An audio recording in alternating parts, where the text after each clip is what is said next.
YouTubers, this is your pal EMDSD14R, and this video is what I got for Christmas.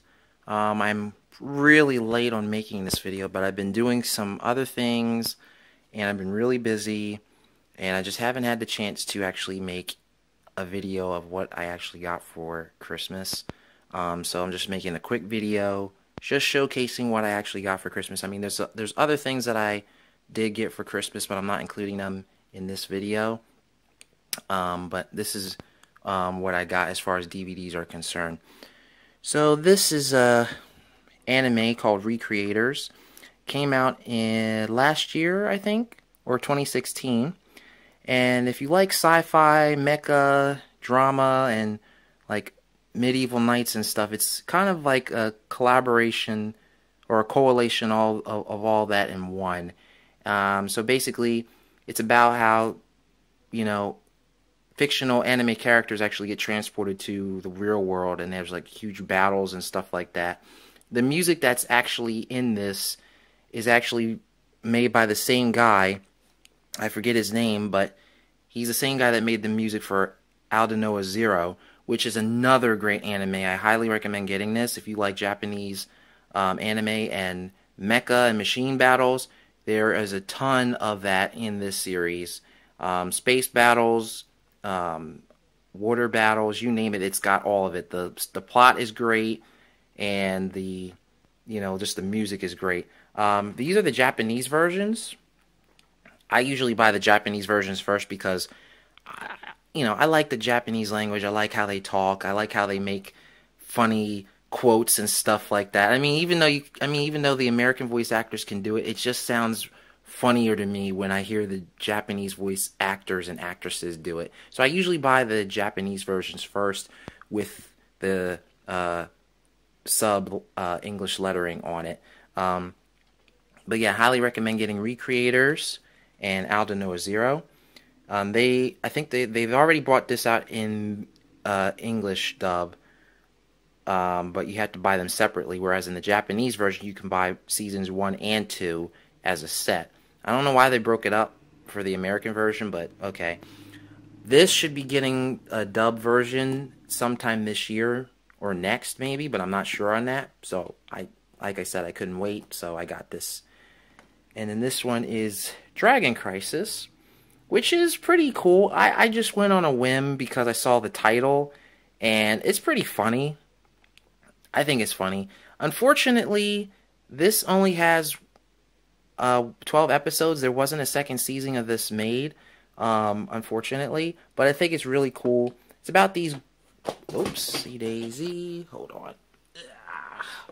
So Dragon Crisis is basically about these dragons that actually take the form of a human, and the main character here, one of the main characters, I forget his name, he basically has this unique ability to communicate with them.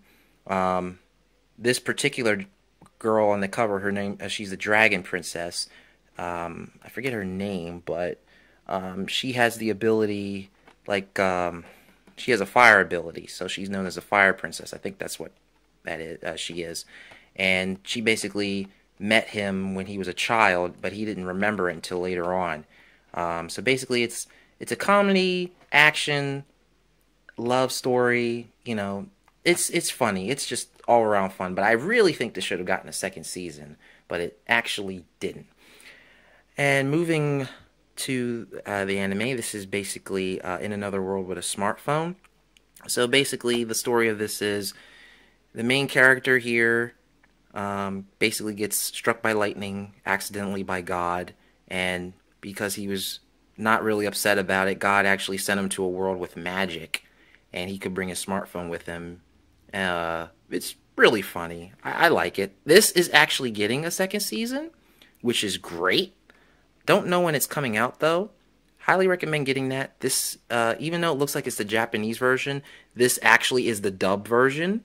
So yeah, this is the dub version. So even though it's got the Japanese title and everything, it is the dub version of that. And then another anime, Girls in Panzer. It's basically about these high school girls that drive World War II tanks, World War II, World War I tanks, and they have competitions with them.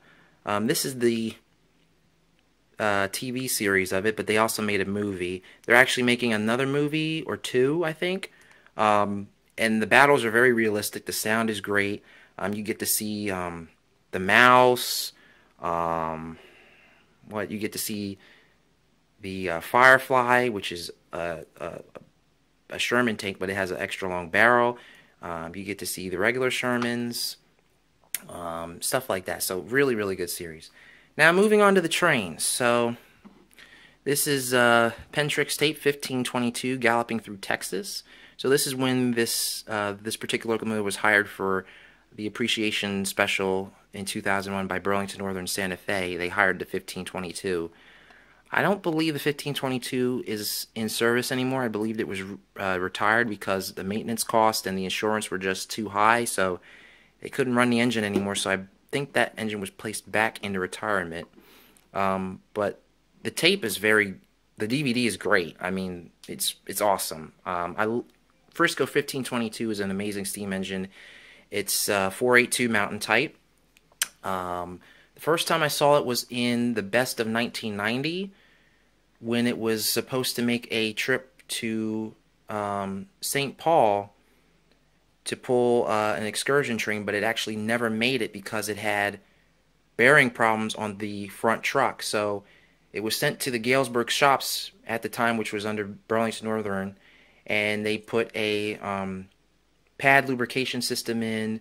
What else did they do? They put sensor monitors in the lead truck because they had to redo the whole front truck because it was out of alignment and it was causing the bearings to bind and causing them to prematurely fail. That's why that locomotive never made it to its debut in St. Paul. So in order for that train to actually leave St. Paul, Soo Line Diesels actually substituted that train. If you have the Pentrix tape Best of 1990, the full story of that is in there. And then this tape, which is by Highball Productions, this is about Chile's colorful narrow gauge mining railroads. Highly recommend getting this. You see a variety of the export EMD locomotives from both Canada, Australia, Africa. Yes, all of them are in this one installment. It's about 2 hours and 12 minutes long. You also get to see the electric operations on the Ferrocarril to Capella. These actually used GE Westinghouse box cab electrics, but then they actually switched over to new Chilean-built electric locomotives. Unfortunately, there was a washout on this line, and it hasn't been in service since. So, very unique operation. I highly recommend getting this if you can. It's a very long tape, but it's worth it because you get to see so many different types of EMD locomotives, and all of them are different sizes and shapes from basically the different loading gauges from, you know, Brazil, Australia, Canada. They're all different loading gauges, so you see them all running together in the same train. And Africa too, and you get to see them in the same train, which is really, really cool. And then my friend Rini from the Netherlands sent me this Penzi Steam tape, which I believe is by Greg Scholl Video Productions. Yes, Greg Scholl Video Productions, another great company. I highly recommend getting their DVDs. And it's basically about the Pennsylvania steam locomotives. It goes into detailed information about K4 Pacific 1361. You see videos of that, and you get to see the Texas type, the 210-4s or the Class J1s. You get to see other engines in here as well. A lot of black and white video, which is nice. I highly recommend getting that one if you can. But yeah, oh, what else did I get? One of my customers from Wells Fargo actually bought me this. So it's an emergency light. It's a flashlight. And it's got a magnet here as well. So if my car's disabled, I just stick this on the roof.